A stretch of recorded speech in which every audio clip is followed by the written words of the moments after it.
सरकारशी त्यांच्या चर्चा चालू होत्या. मधल्या 10 महिन्यामध्ये सरकारने काय केलं काय नाही याची माहिती सरकार त्यांना देईल अशी अपेक्षा आहे. मनोज जरांगेंचं समाधान सरकारने करायला हरकत नाही. आता त्या पद्धतीनं सध्या तरी सरकारमध्ये बसलेले लोक आता बोलत आहेत, त्यामुळे मनोज जरांगेंचं ते समाधान करतील अशी अपेक्षा आहे. काही धोरणात्मक निर्णय घ्यावे अशा पद्धतीच्या अपेक्षा जरांगे पाटील करत आहेत. मंत्रालय स्थापन करावं असं करत आहेत. सध्या विधान परिषदेची आचारसंहिता लागलेली आहे. विधान परिषदेची या पार्श्वभूमीवरती शक्य वाटते का?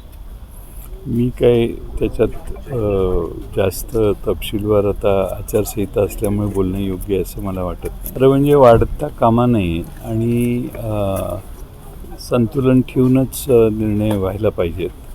ओबीसी समाजालाही दुखावणं योग्य नाही, पण मराठा समाजाचे जे काही प्रश्न आहेत ते प्रश्न जरांगे मांडतायत, तर त्याचाही सरकारने काय कमिटमेंट पूर्वी केले त्या आम्हाला माहीत नाही. त्यामुळे कमिटमेंट केल्या असतील तर त्या पूर्ण सरकारने कराव्यात.